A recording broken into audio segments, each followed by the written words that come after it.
It has been 45 years since the SS Edmund Fitzgerald was lost to Lake Superior. And for many, the tragedy lives on to this very day. Every year, the Great Lakes Shipwreck Museum in Whitefish Point holds a ceremony honoring the 29 brave men who went down with the ship. This year it will be done virtually because of the coronavirus pandemic. And because of that, we want to bring you to that ceremony. You can also watch tonight's ceremony live on 9 and 10 Plus on the free View It app. We'll see you back here tonight at 10.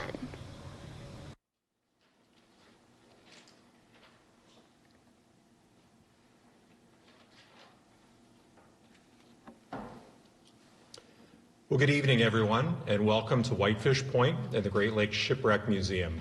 My name is Bruce Lynn. I'm the Executive Director of the Great Lakes Shipwreck Historical Society. And before we get too far into the ceremony itself, I would like to just take a moment to thank and recognize a number of people that are here tonight. We obviously have a very small group of people by comparison to what we normally would have. The pandemic has affected even this little part of the eastern Upper Peninsula. But I'd like to thank our Fitzgerald family members for joining us here tonight. We've had a number of Fitzgerald families that were planning on coming, but again, due to some obvious reasons this year that they weren't able to be with us. But I know we've got Fitzgerald families members that have come from different parts of the country, and we're very, very happy that you could be with us here tonight. I'd also like to thank our members, crew members of the Wood Rush, that are here tonight that are going to be keynote speakers. We truly appreciate your making the drive to be with us tonight as well. I'd also like to thank Father Bob Aldridge and his wife Dawn for making the trip not quite as far tonight from Sault Ste. Marie, but a very rainy drive all the same. And really our representatives of the Coast Guard today that are active in the Michigan State Police, we truly appreciate your being here tonight with this very small group of people to remember the crew of the Edmund Fitzgerald and also to remember this story and not let any of us forget it at this point. I'd also like to thank the TV 9 and 10 crew that's with us here tonight as well. They had a very early start to the day, being here inside of the gallery at a little after 5 o'clock this morning, and you all look very surprisingly awake at this point, so we truly appreciate that. And really, it's through this CBS crew that everybody who's joining us in the comfort of their own homes at this point, that didn't have to drive through all the rain to get here, that TV 9 and 10 crew is really allowing us to reach out to a far broader audience for this event. And we've had even people contacting us from Great Britain, people contacting us from Spain that have wanted to tune in tonight and be able to learn a little bit more about this story of the Edmund Fitzgerald and her crew, and learn a little bit more about Great Lakes history in the process. Now, we've had up here in northern Michigan some pretty surprisingly nice weather. I know for a lot of you who drove in nearly just today, that's hard to imagine. We don't have a snowstorm blowing or anything like that, but we've had heavy rains today. But over the last few days, we've had temperatures in the mid-70s. The sun has been shining, and for November, that's really unusual for us. But I have to admit, it made me think, and I had a lot of people contact me about this same aspect of the story of the Edmund Fitzgerald. If you look at what the weather was like on November the 9th, 1975, when the Fitzgerald departed Superior, Wisconsin, all of those reports indicate that it was unseasonably warm, placid, beautiful weather. No harbinger whatsoever of what weather was to come. Mike and Tony, you probably remember, right? That was a pretty nice day, the day before, November the 10th. That weather is very much what we've had here in recent days. Luckily, we don't have a massive storm blowing outside or anything like that, but the weather did change very quickly last night. Now, we've had a lot of people asking if we were going to tell the story. And I'm going to briefly touch on it because we do have people that are tuning in and watching this memorial event from different parts of the world that may not necessarily be completely familiar with the story of the Fitzgerald. And I just alluded to the idea that it departed Superior, Wisconsin. The Edmund Fitzgerald, a 729-foot ore carrier, a record-setting ship, a relatively young ship, only 17 years old at that point when it departed Superior. And it was a ship that was seen going past places like Whitefish Point on a regular basis and going down to Toledo and then turn around and coming back up and getting more iron ore, getting more taconite that could be transported. So on November the 9th, the weather was nice when they departed, roughly 2 o'clock in the afternoon. And a couple of hours after departing Superior, they were off 2 harbors, and another ship was coming out with a load of iron ore. It was the Arthur M. Anderson, which incidentally, that ship just passed Whitefish Point yesterday.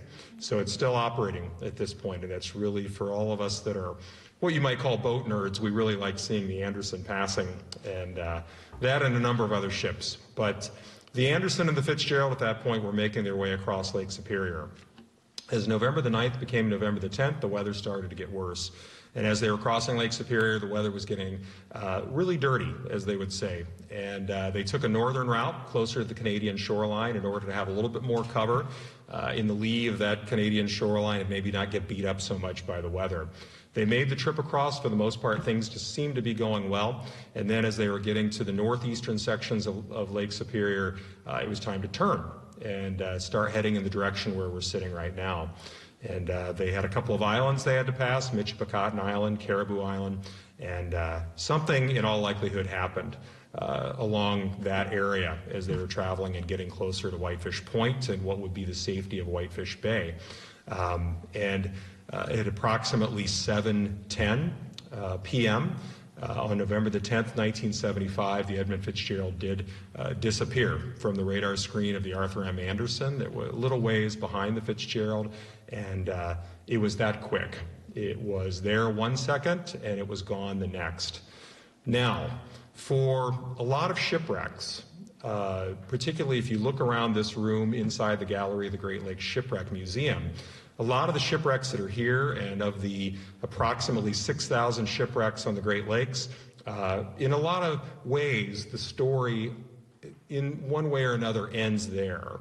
Other than those family members, much like the Edmund Fitzgerald surviving family members that we have here tonight, those family members of those other shipwrecks on the Great Lakes, they will remember what happened to their father, their loved one, their brother, so on and so forth, that might have been in a shipwreck on the Great Lakes. But for the Edmund Fitzgerald, really in some ways, that story really didn't end there at all. As a matter of fact, the following spring was when Gordon Lightfoot released the song, The Wreck of the Edmund Fitzgerald, which we'll be hearing about tonight. It went very quickly to number 2 on the Billboard Hot 100. And really for the popular imagination, that's how most people know about the Edmund Fitzgerald. This room is a little bit different. The people we have in this room, you're remembering this shipwreck for a lot of different reasons, very different reasons. But for the people that are coming and visiting the Great Lakes Shipwreck Museum every year, the vast majority of them know about that shipwreck and that story because of Gordon Lightfoot. So that's going to be a part of our presentation tonight. We'll be hearing about how the song was written, and we will hear that song to be sure. So the story not ending there, it really has taken on, I wouldn't say a life of its own, but using Gordon Lightfoot's words in that song, the legend is living on. Between him writing that song and getting it into people's minds, and some people not realizing actually that it is a true story, there have been a number of other subsequent parts of this story, let alone what we've been doing here for 25 years at the Great Lakes Shipwreck Museum by having the bell, which you see here, and ringing it once a year in honor of those 29 crew members that went down on the Fitzgerald, but also a 30th time. And I think this is very important because with that 30th toll of the bell, we remember all of those sailors that perished on all the other shipwrecks on the Great Lakes. So it's an important part of what we do. It's something that we look forward to doing every year. For a little while, we didn't think we were actually going to do it this year because of the pandemic, but I'm glad that we can have a very small group of us here tonight, and so we can remember this crew and we can remember this ship. This is actually the first year, too, I have to say, that this event is closed to the public. Now, let me ask the group. I'm often, when I'm doing programs for the Great Lakes Shipwreck Museum, I'll often have student groups, or I'll have other groups, and I'll often be throwing questions at them. How many people here remember what it was like in July of 1995 when the bell had first been brought up and the first time that it was a part of a ceremony, something like this, but not exactly? If you were there and you remember what the weather was like, raise your hand. I see a few hands going up. I see Sean Lay, our development officer, his hand is going up in the back. He was playing the bagpipes that day, if I recall. I was an intern here at the Shipwreck Museum about to start, so I attended that event as well. But you know, we joke sometimes, we laugh a little bit about what the weather can be like here on November the 10th at the museum, because everybody often drives these great distances to be here, often leaving places with much nicer weather to get here, and a blizzard suddenly erupts. We'll have a foot of snow on the ground, things like that. Well, in July of 1995, when this bell had first been brought up, it looked quite a bit different then than it does now. But the weather went, and again, keeping in mind this was July, it went from being, again, beautiful weather to that afternoon, the clouds turned black, the wind picked up, and it almost blew the tent over. Very, very unusual, very, very strange how that weather was working that day. But it made for certainly a memorable event that we had there that day. So, without further ado, I'd like us to go ahead and get right into the ceremony. And with that, Father Bob Aldridge is going to be coming up to the podium, and we will have the invocation.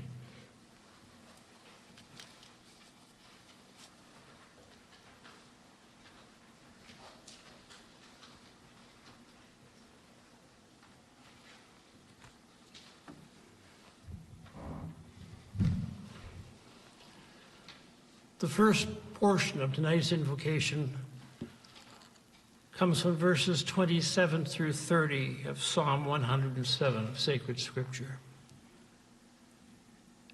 And the Lord is with us, so please join in prayer. Almighty God, our help in ages past, our hope for years to come, our shelter from the stormy blast in our eternal home, who made the mighty waters deep their appointed limits keep, and whose arm had calmed the restless sea, hear us when we call on thee, for those who rest in Superior's inland sea. We ask you also to bless us as we gather this night to recall and to honor the merchant mariner serving upon the Edmund Fitzgerald at the time of her fatal voyage, and who have been committed to the deep of Lake Superior. We also ask that you receive our prayers on behalf of the souls of your servants who are now in the fellowship of your saints. And finally, we ask your blessing upon those who offer this tribute in honor of those for whom the bell tolls. This we ask, Lord God, our strength and our Redeemer. Amen.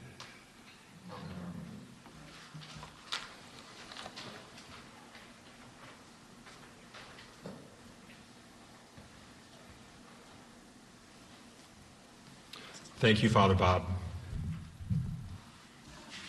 Okay, now, I mentioned a few minutes ago that there were a lot of stories that really, maybe in some ways, people aren't as fully aware of that go along with the story of the wreck of the Edmund Fitzgerald.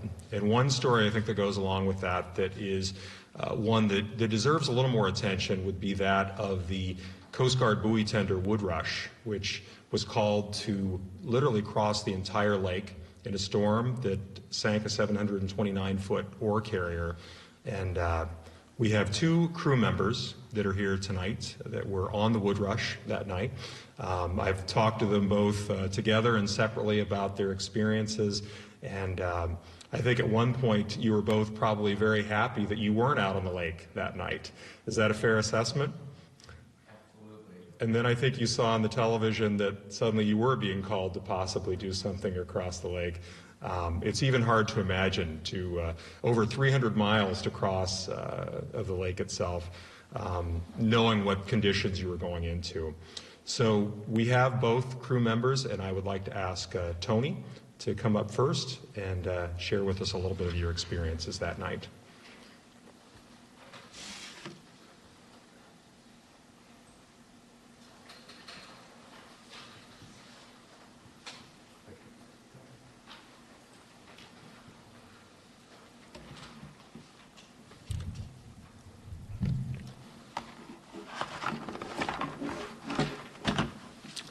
Good evening, everybody. My name's Tony Hall.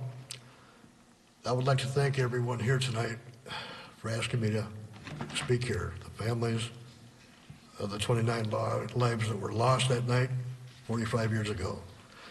And Mr. Bruce Lynn, director of the Shipwreck Museum here at Whitefish Point. And a very special thank you to my wife, Shelley, who has supported me throughout the years with my visits for the Edmund Fitzgerald Memorial Services. November 10th, 1975, I was 19 years old and stationed aboard the Coast Guard cutter Woodrush in Duluth, Minnesota, under the command of Captain Jimmy Hobaugh, with a crew of 46 officers and enlisted men total. She was 180 feet long, a buoy tender, icebreaker,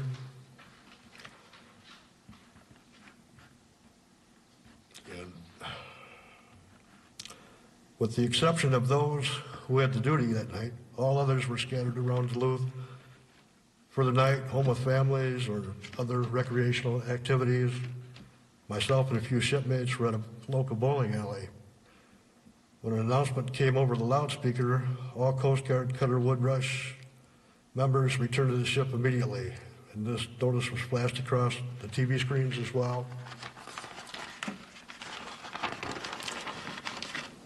I remember getting back to the ship, and within a matter of hours, we pulled away from the dock with about 90% of our crew, some being on leave and others we just not able to get a hold of.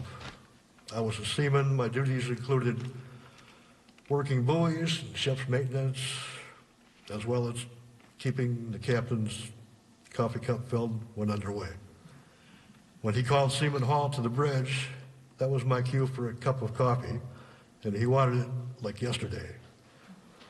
I was chosen by him for that extra task, and I was proud to do it. Inside the Duluth Harbor was pretty rough already, and when we got outside the breakwall, it was unbelievably rough, and my captain wanted a cup of coffee. So after 3 tries and me wearing the first 2, I got him the third one. As we got further out on Lake Superior, it was getting impossible to stand vertical anymore, with the exception of people who had to be in the bridge, people had to be in the engine room, with Robert Ravina and Craig Collins at the helm, and they were at the helm all night. For the rest of the crew who didn't have any duties, the safest place was in your rack.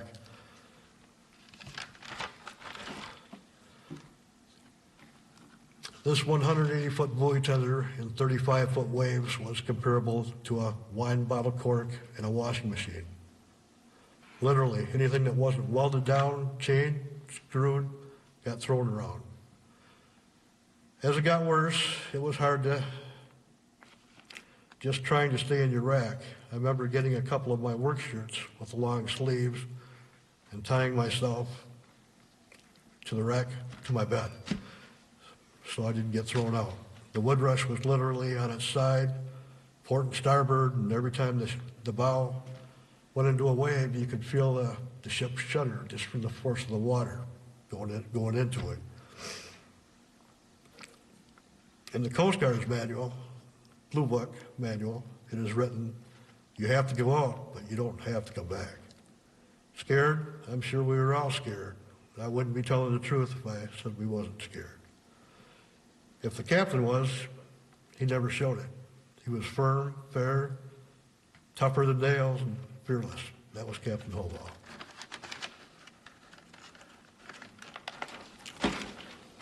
And I'm honored and proud to have had the experience and opportunity to serve under his command in the United States Coast Guard, to do our best to help and save the lives of others in distress when possible.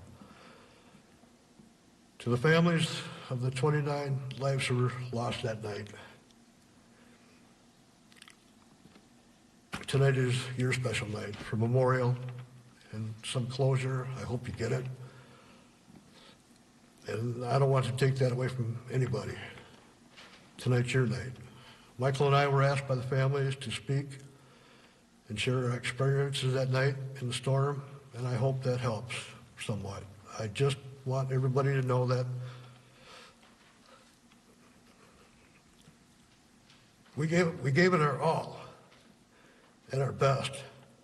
And I'm so sorry for your loss, and you will never know how sorry I am that we didn't save anybody.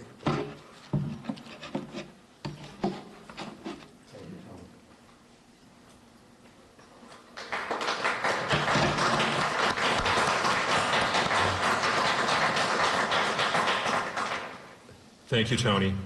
And now your crewmate, Michael Zronik, will come up and share his experiences.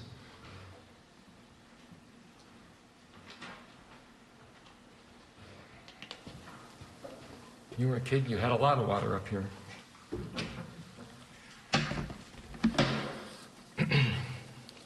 Good evening, ladies and gentlemen. I want to thank everybody for the honor of speaking at this solemn occasion, the 45th anniversary. I want to thank the families and Bruce for asking us to come back and repeat our performance from last year. My condolences and continued prayers to all those who lost a loved one on this day in 1975. I would be remiss if I didn't start at the beginning. For me, that was 1972. I joined the U.S. Coast Guard, only 17 at the time. I saw this poster that said, "Join the U.S. Coast Guard, be a lifesaver." That's what I wanted to do. That's what our shipmates wanted to do. First day we enlisted, we started our training, and we wanted to be lifesavers. Our ship, the U.S. Coast Guard Woodrush, was a WLB 407 rescue vessel sent out on a mission to aid in the search and rescue of the crew of the Edmund Fitzgerald. Our ship, like Tony said, had a crew of 46, 5 officers, led by Captain Jimmy Hobaugh, 41 enlisted members. Ship was built in Duluth, Minnesota, 1944 during World War II. For the most part, she spent her career serving on Lake Superior, and the end of her career she spent in Alaska. Woodrush was a small ship by standards on the Great Lakes. She was only 180 feet buoy tender with a reinforced bow for ice breaking during the winter months. In comparison of most Great Lake freighters at that time, they averaged at least 500 feet in length. The Woodrush had a 37-foot beam, a draft of 12 feet. Her main engine was diesel electric and supplied 900 horsepower to a single prop, which means we could go about 15 miles an hour. So you can imagine going from Duluth to Whitefish Point, which was 350 miles, how long it might take us. We were used to the storms on the Great Lake as they regularly occurred about every trip we took. In the fall of that year, we made our final buoy run and returned as the starting of the winter season was about to come, and that would bring ice breaking for that year. So we reported back into Duluth Harbor, unloaded our buoys, and started what would be Bravo status for a ship of the U.S. Coast Guard. We only have a limited amount of time that we aren't underway to get things rebuilt or fixed. After the buoy run, and we got back to Duluth, we went into Bravo status for maintenance and the equipment that needed to be rebuilt. On Monday, November the 10th, 1975, we were granted liberty at 1600 hours. We went off duty, and the on-duty crew stayed and continued to stand by on duty on the Woodrush. The storm was raging around Duluth and Lake Superior. Even tied up to the dock, the ship was rocking and rolling back and forth, pulling at her lines which held her fast to the dock. We were aware of the storm as of liberty that day, but we were not aware of any problems on the Great Lakes as we were sitting there. The barometric pressure of this storm fell and dropped to 975 millibars, 28.8 inches, one of the lowest recorded events on the Great Lakes, and I think it was tied this year, or might have been last year. Winds continue to howl on the upper Great Lakes, winds going 60 miles an hour, gusting up to up to 85, almost hurricane force. From the northwest over Lake Superior, storm warnings were in effect. Seas were running 20 to 30 feet. And as most ships plying the Great Lakes that night, they reported that. Most of the crew had went home. We had just sat down to eat dinner at our apartment. 3 of us crew members were sitting there waiting for the Monday night football game to come on, when across the screen came the the message, all crew members of the Coast Guard cutter Woodrush, please, this is an immediate recall, please report back to your ship. We looked at each other and we thought, well, perhaps this is just some type of a drill. And our telephone rang and we knew it wasn't a drill. It was an immediate recall. So we packed up our gear, grabbed some uniforms, and headed back down to the ship. Each of us reported to the OOD on duty, and we were formed to get to our duty stations and make preparations to get underway. Well, since my duties included getting supplies for underway, I made arrangements to resupply the ship. Back in those days, you couldn't just run down to the store at that late hour. They weren't open. So I went over to the Group Duluth, Station Duluth, and talked to the OOD over there, the officer of the deck, and tried to get as much supplies as I could to get underway for us. Notified Station Duluth, we loaded up as much as we could get. At this point, we weren't sure we were going to get underway, because really nobody was talking about what this was that we were being recalled for. So we were just told, be standby and make plans to get underway. The engineering crew was busy putting back together the ship. One of the vital systems down in the engine room, I believe it was a generator. Everyone turned to get underway. All equipment was stowed away for the rough lake conditions. This meant in our office there, I had to make sure all the cabinet drawers were locked, the chairs were in their proper position so that they didn't roll around and cause any damage. During that time, Jimmy Hobaugh, captain of our ship, was piped aboard, and things started to get a little tense. I remember hearing one of my shipmates asking Chief Stolars about going out in weather like this, and his response was that one that I had heard many times before: we have to go out, but we don't have to come back. Weather updates kept coming in, fuel tanks were being topped off.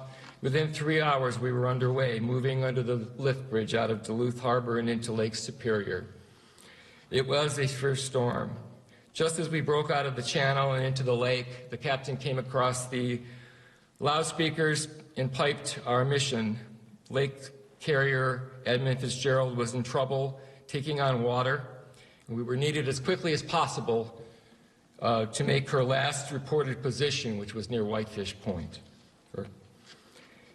It was about 350 miles to sea submarine on a good day. In calm seas, we could make 15 miles an hour. It would take us about 23 hours. Here we were asked to do the impossible.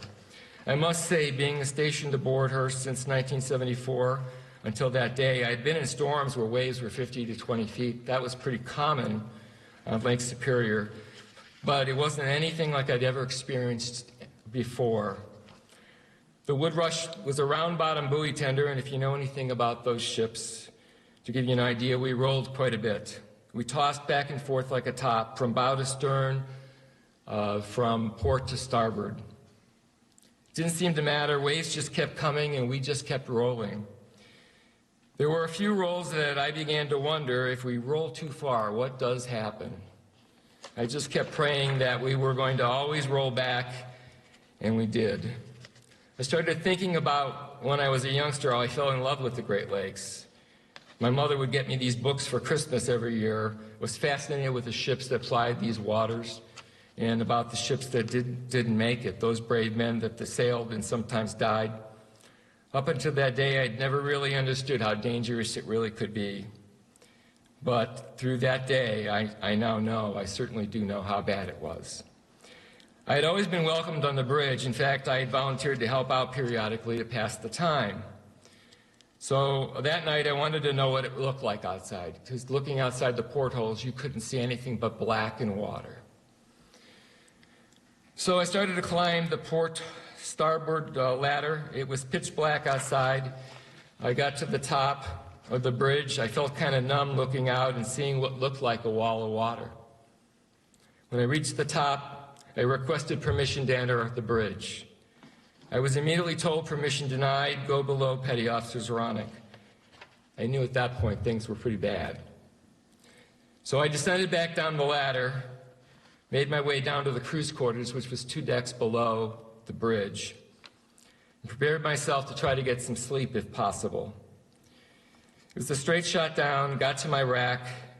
And just so you know, back in 1975, those buoy tenders still had canvas hammocks. held together with twine. So I got into a canvas hammock, and as the ship was tossing back and forth, most crew members were not able to keep themselves in the racks. They were trying everything to keep themselves from falling out. I had some extra rope, so I decided to secure myself to the rack so that I wasn't thrown out during each violent wave. Some of the shipmates were getting seasick. This was the worst storm we had ever encountered during our time on the Great Lake. Waves we were told by some that were on the bridge were running 25 to 30 feet. The helmsman, Robert Ravina, was having a very hard time trying to keep the heading that he was ordered to by the captain. Winds were at times exceeding 60 at this point. Sailing on the lake this night was serious business, and all of our lives depended upon it. Then finally morning arrived, but not many of the crew were able to get much sleep. Wind and waves were still running very high. I can honestly say I cannot remember if the cooks were even able to prepare a meal during that first 24 hours. If they were, I'm sure that not many people wanted to eat. I know I tried to report to my duty station, but could not even get anything out of my desk because everything was rolling. And it was so violent that we were told, just go below, lay low until we were needed. We were still at least 12 hours away at that point and had not heard any news from the captain since we left port. All crew members who had critical jobs were still on duty stations. Helmsmen reported for their shifts on the bridge to manage the ship's wheel, along with the quartermaster's radioman, and of course the officers standing bridge duty. The wind and waves continued to batter our ship for the next 11 hours. Several waves, serious waves, pushed us to the point that it seemed like we would not right ourselves. We were fortunate. The ship always came back to neutral, and we continued our mission. Wind and waves continued to pound. After approximately 21 hours, we finally arrived at the last known position of the Edmund Fitzgerald. Sea conditions were still very bad. Waves were still running 25 feet at times. We formed teams to scour the seas using binoculars, looking for survivors of the wreckage. So we spotted some wreckage and pulled in some badly damaged lifeboat and other things and other bits and pieces of the ship. We continued a back and forth pattern, scouring the sea looking for survivors until we were called off.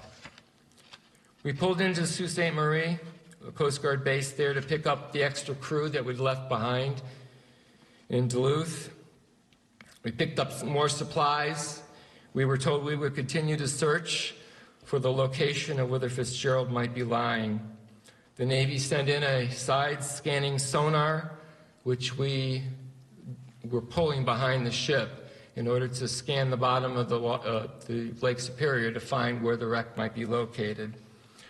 We continued to gather data as much as we could to figure out what went so terribly wrong and to help prevent this from happening again. As most of you know, many missions have been performed above and down to the gravesite. As for the Woodrush, she continued on. She came back in again to Sault Ste. Marie, where we loaded up the Navy Curve, which is an underwater submarine sled that we had cameras and still pictures.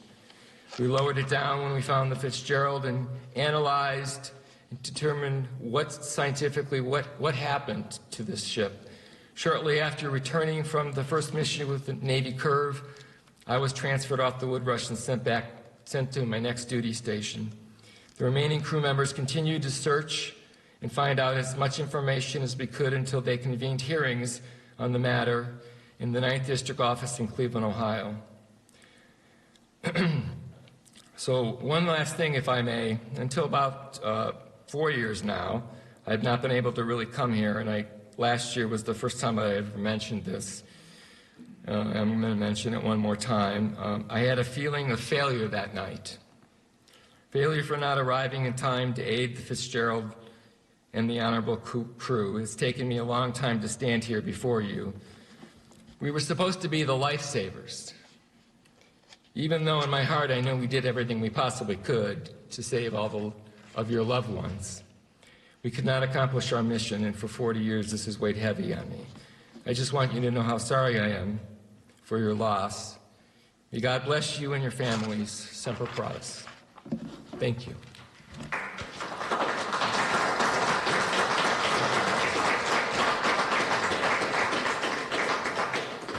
Thank you, Michael, and thank you, Tony.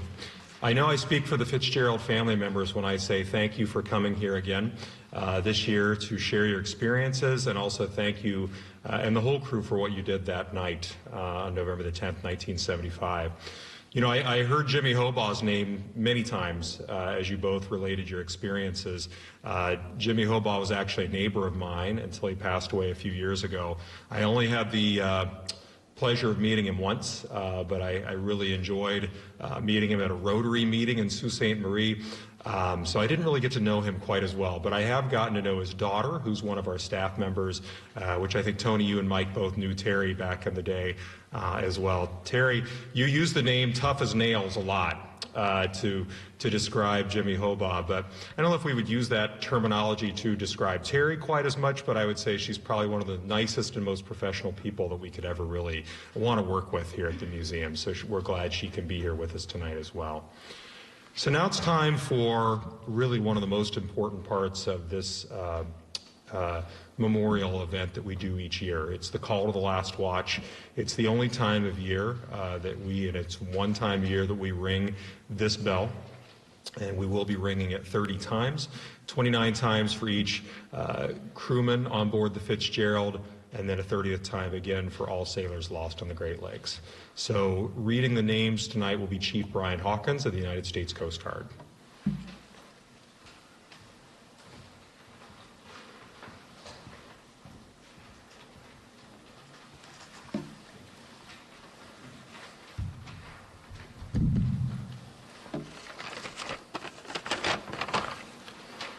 Ladies and gentlemen, the crew of the Edmund Fitzgerald. Ernest M. McSorley, Captain.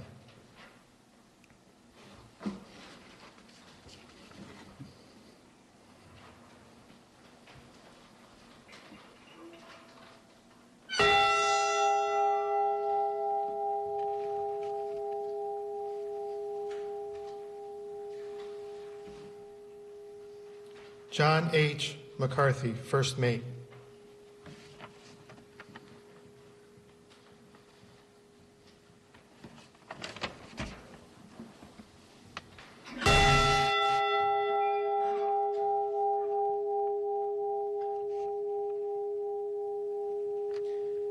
James A. Pratt, Second Mate.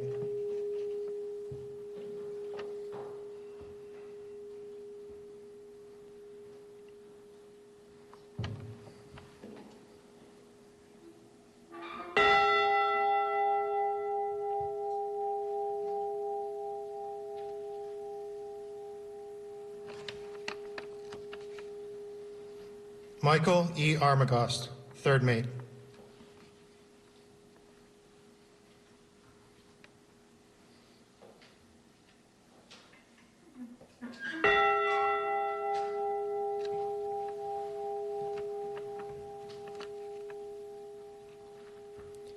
John D. Simmons, Wheelsman.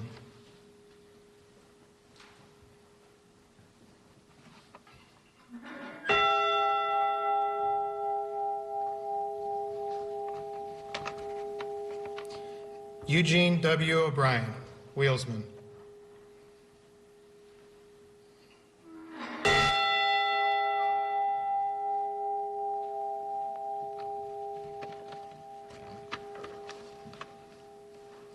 John J. Poviak, Wheelsman.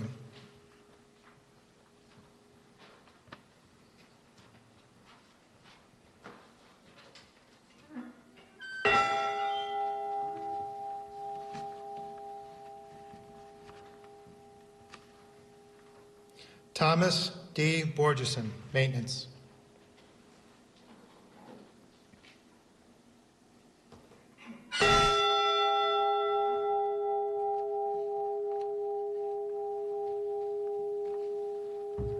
Ransom E. Cundy, Watchman.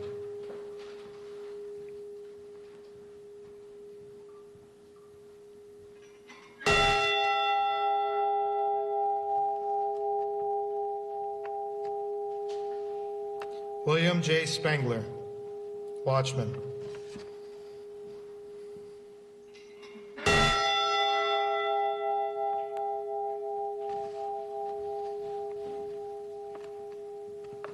Bruce L. Hudson, maintenance.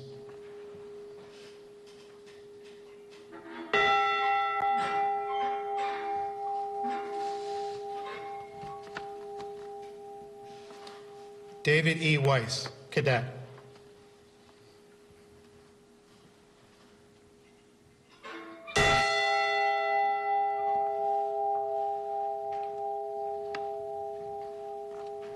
Robert C. Rafferty, steward.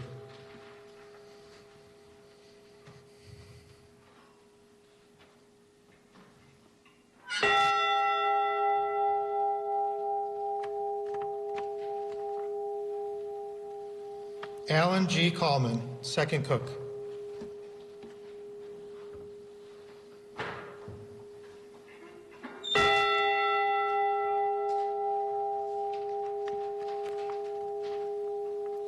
Frederick J. Beecher, porter.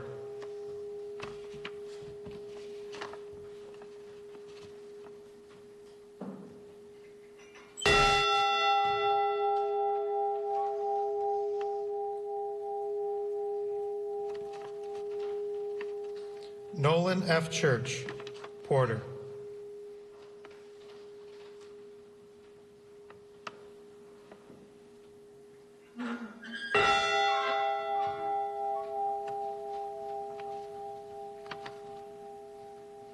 George J. Hall, chief engineer.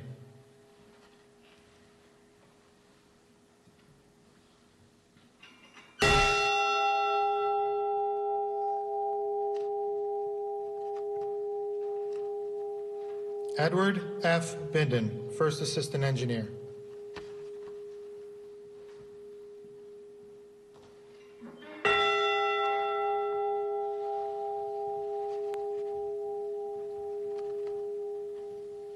Thomas E. Edwards, second assistant engineer.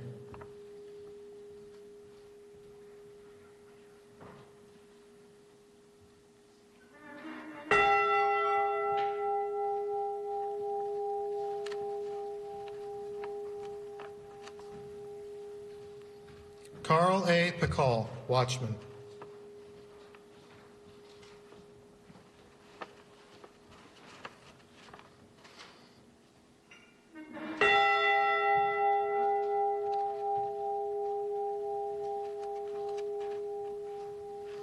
Mark A. Thomas, maintenance.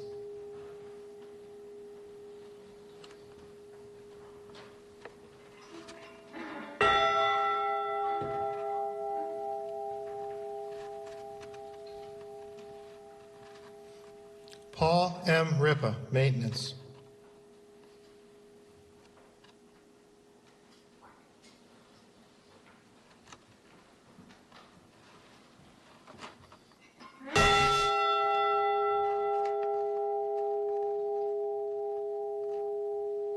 Russell G. Haskell, second assistant engineer.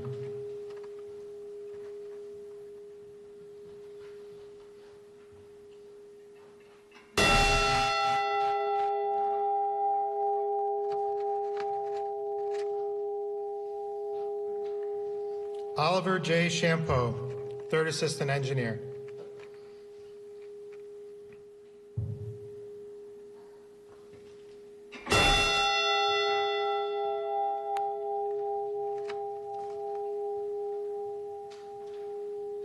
Blaine H. Wilhelm, oiler.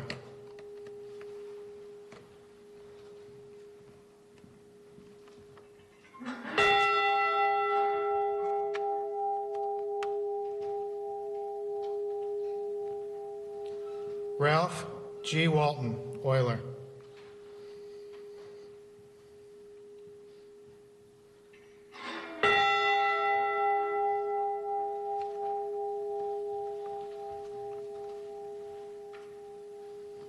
Thomas Benson, oiler.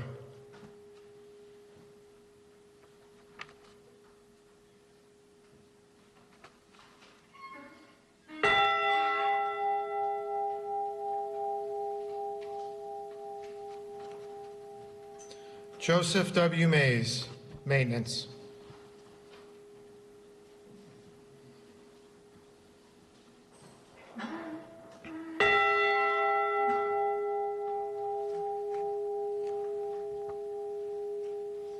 Gordon F. McClellan, wiper.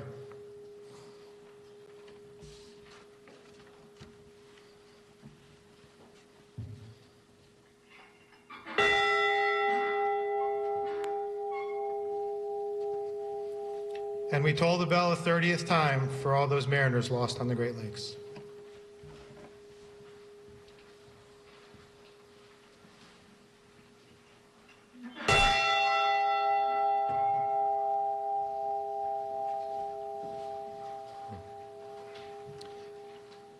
Thank you, Chief Hawkins. Now I'd like to introduce one of the greatest supporters we have at the Shipwreck Society, Mike Forns of the Gordon Lightfoot Tribute. He'll be telling a little bit of the story of the song and singing the song.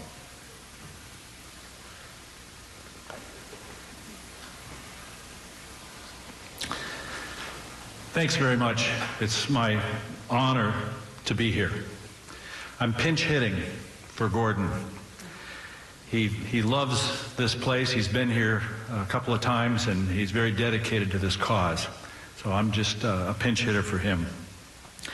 It's undeniably through Gordon's haunting ballad, The Wreck of the Edmund Fitzgerald, that more people know of the events of November 10th, 1975 than anything else. You know, Titanic has had a couple movies made. The Edmund Fitzgerald got a song.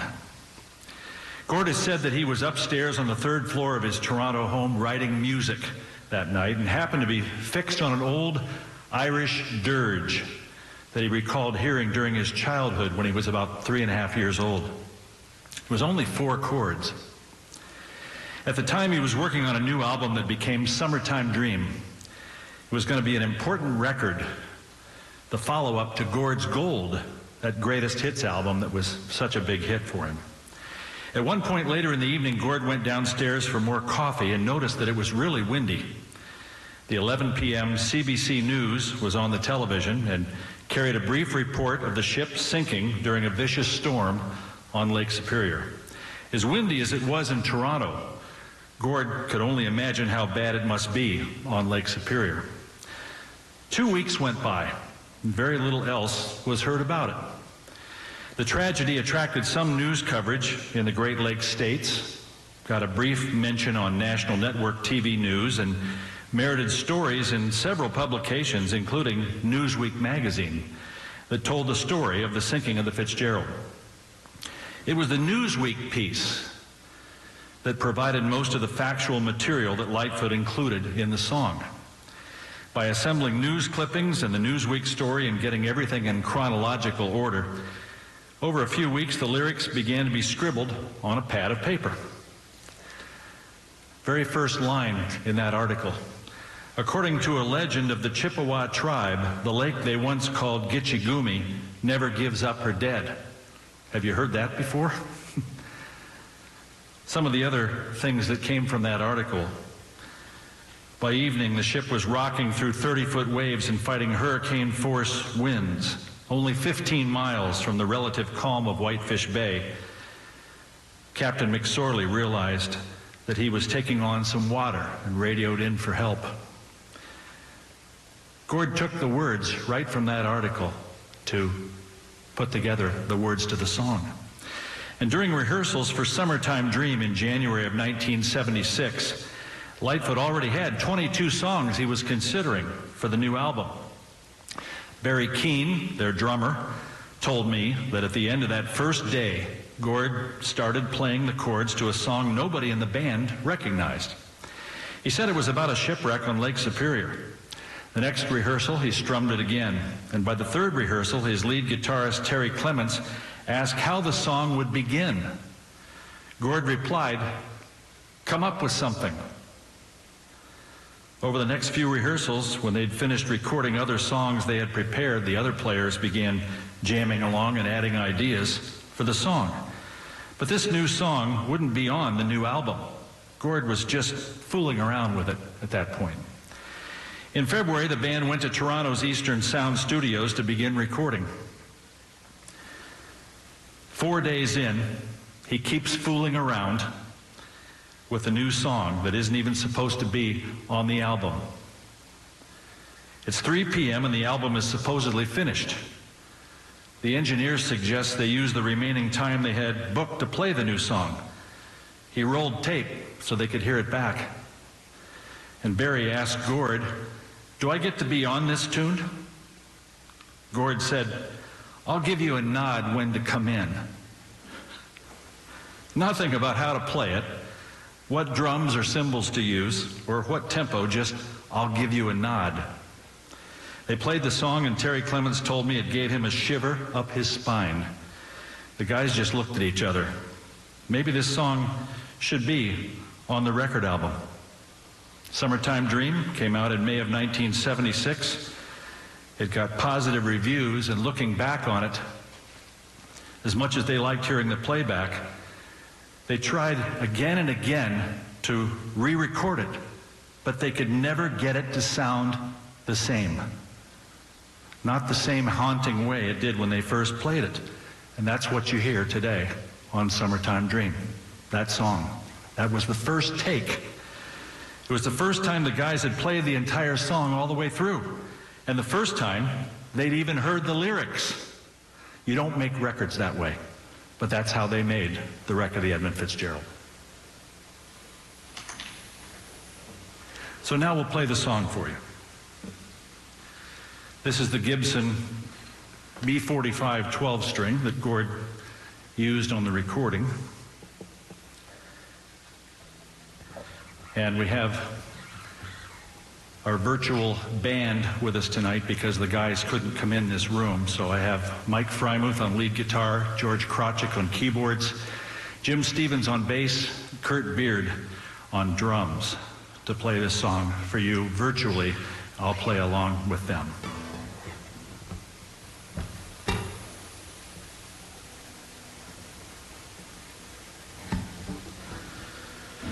We play this with great respect for the lost crewmen and for the families, and of course, with great respect to Gord.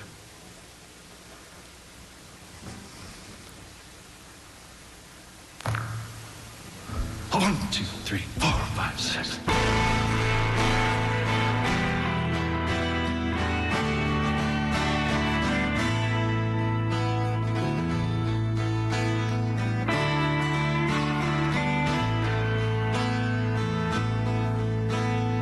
Legend lives on from the Chippewa of the big lake they call Gitche-Gumee.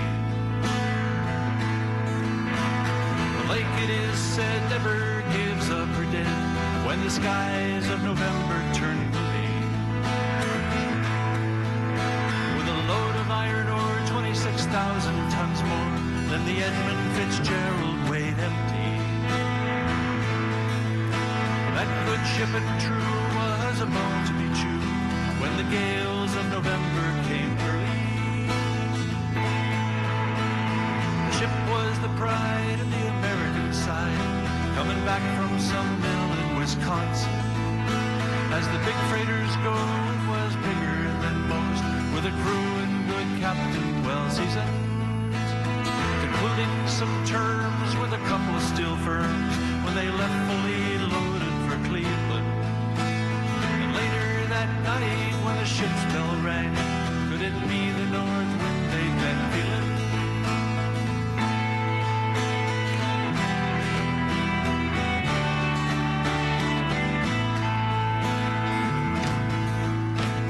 The wind in the wires made a tattletale sound, and a wave broke over the railing. And every man knew, as the captain did too, 'twas the witch of November come stealing. The dawn came late and the breakfast had to wait when the gales of November came flashing. When afternoon came, it was freezing rain in the face of a hurricane west wind.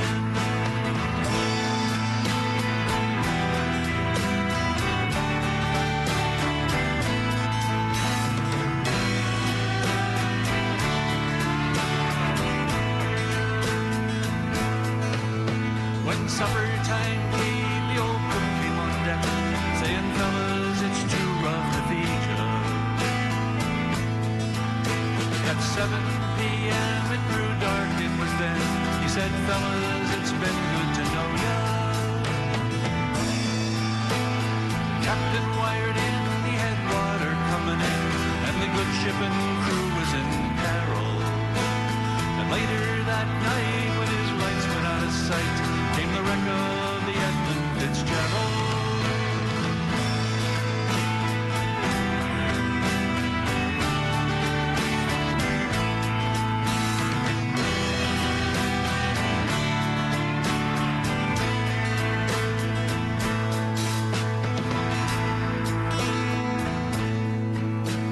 Does anyone know where the love of God goes when the waves turn the minutes to hours?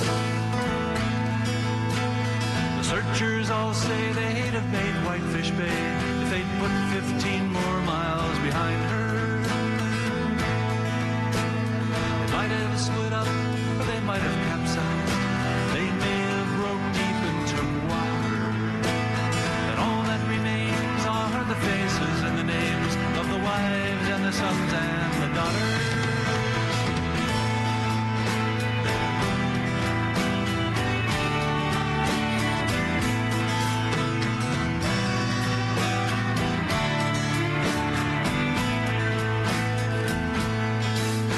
Lake Huron rolls, Superior sings in the rooms of her ice water mansion.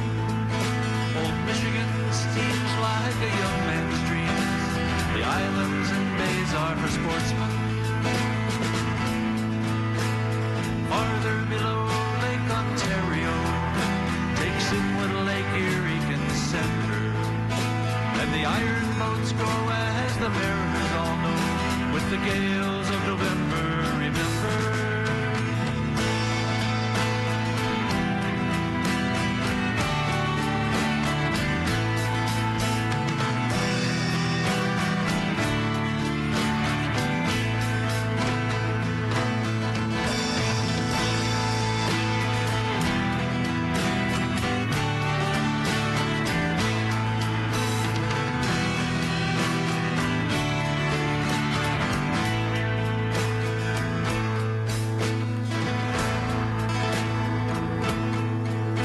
In a rustic old hall in Detroit they prayed in the Maritime Sailors Cathedral.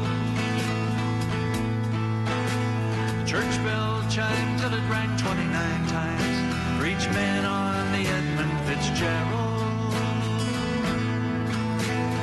The legend lives on from the Chippewa on down of the big lake they call Gitche-Gumee.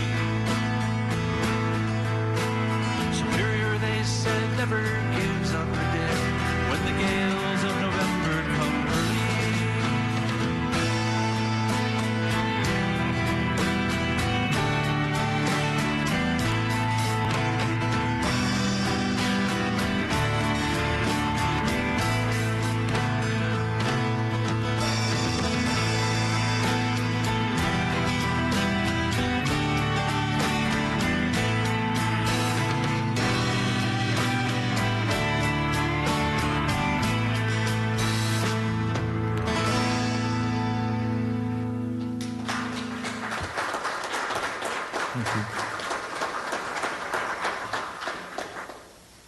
Thank you, Mike, very much.